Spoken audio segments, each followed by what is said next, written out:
Hello there, fish tankers. Welcome to Druk's on Fishkeeping. Today I'm going to talk about the scourge of many fish keepers, and I'm talking about what's floating there on top in my 5-gallon pea puffer tank. The puffers are taking a little siesta. They've just been fed. I think there at the back you'll see one popping up. Excuse the reflection. It's very hard to do something about that. But we have duckweed in this tank, and now a lot of people hate duckweed. You just remove them manually. They stick to everything. They increase rapidly in number.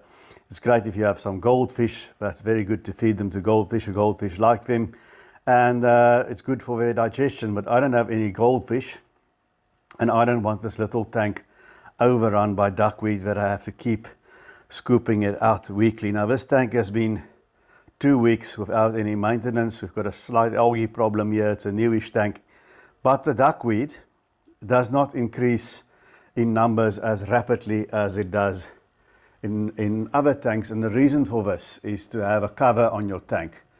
Floating plants, you'll see there's a glass cover here with a little lid, and then it has got 3 holes drilled in the top. If you can take a look there, maybe you can see it. Not sure if you can. There's 3 holes drilled in top in the glass.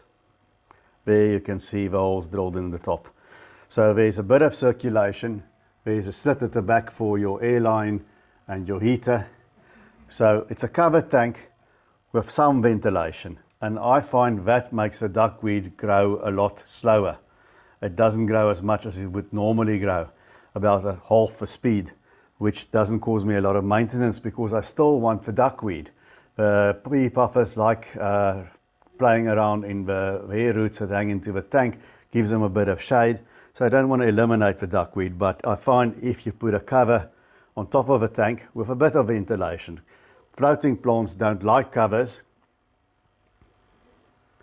Floating plants don't like covers on tanks. They like open-topped, like tanks like these rimless tanks that's all the rage now. That's what the floating plants like.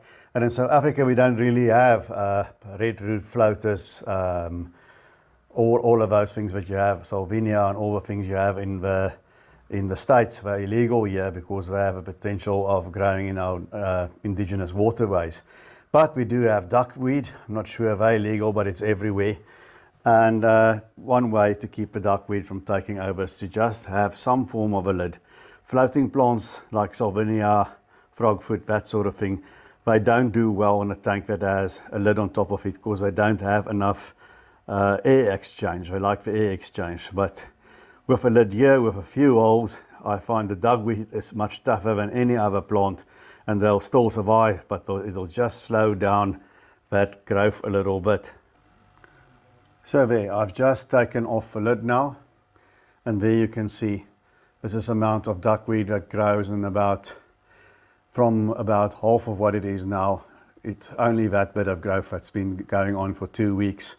So it's sort of doubled its size from very little in 2 weeks, but it's not that overgrown green sea that you see. So that's one tip to keep a duckweed from growing completely out of control. If you like this video, please give it a thumbs up and give the channel a subscribe. We'd greatly appreciate that. And until we see each other again, good luck with the duckweed.